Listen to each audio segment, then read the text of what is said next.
Malaki ang debate ngayon dahil sa simpleng tanong na merong komplikadong sagot. Pwede bang itawid ang impeachment ni VP Sara Duterte mula sa 19th Congress papunta po sa 20th Congress? Sa mga hindi pamilyar sa proseso ng Kongreso, konting basics lamang po. Ang bawat Kongreso na mahalal ay meron pong numero. Itong Kongreso na meron tayo ngayon ay tinatawag na 19th Congress.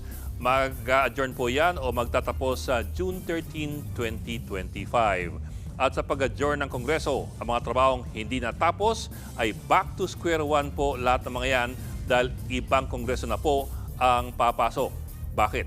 Dahil ang susunod na Kongreso ay ibang grupo naman ng mga bagong halal. Nag-eleksyon po tayo noong nakaraang buwan kung saan naghalal tayo ng mga bagong congressman at senador o mga luma. Sa darating na sona ng Pangulo sa July 28, sila na po ang mauupo at yan na po ang 20th Congress.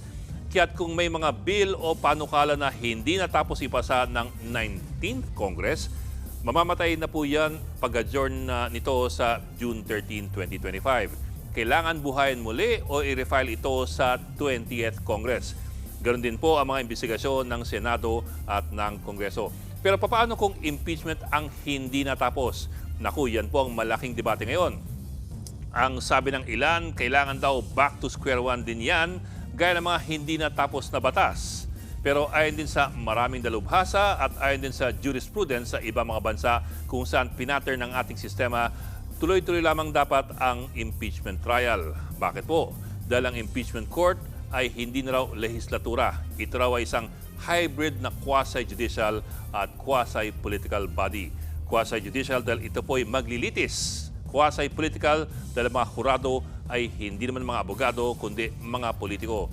At ito raw ay isang continuing body. Kung sa Korte Suprema, kung magre-retiro ang isang Supreme Court Justice habang nililitis ang isang kaso, hindi po back to square one ang buong kaso. Tuloy-tuloy lamang ito kahit may bagong kapalit. Pero ano pa man, asan po na aakyat ang issue ng impeachment sa Korte Suprema, anuman ang mangyari sa isyong ito. Kung itawid ang impeachment sa 20th Congress, sigurado pong aalma sa Korte Suprema ang panig ni VP Sara. At kung hindi naman ito itawid sa 20th Congress, yung aalma naman ay yung mga kritiko ni VP Sara at dudulog din sa Korte Suprema. So ang sunod na tanong, meron bang kapangyarihan ang Korte Suprema na makialam sa issue ng impeachment trial? Depende po kung ano yung nakahain na issue. Kung ang tanong ay inosente ba o guilty ang na-impeach, hindi po maaaring makialam ang Korte Suprema sa anumang desisyon ng Senado dyan. Ayon sa Article 11, Section 3 ng Konstitusyon, ang Senado lamang ang tanging may kapangyarihan na mag-convict o acquit sa isang opisyal na na-impeach ng Kongreso. Malinaw po yun. Hindi rin pwede reviewin ng Korte Suprema ang anumang hatol ng isang impeachment court. Pero pagdating sa mga isyong may kinalaman sa constitutionality, halimbawa po, kung nasundan ba yung mga patakaran na nakasaad sa 1987 Constitution, dyan po maaaring manghimasok ang Korte Suprema.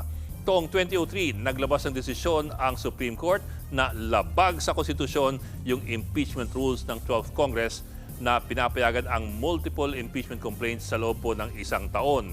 Kumbaga, ang maaaring tignan ng Korte Suprema ay kung tama ba yung proseso.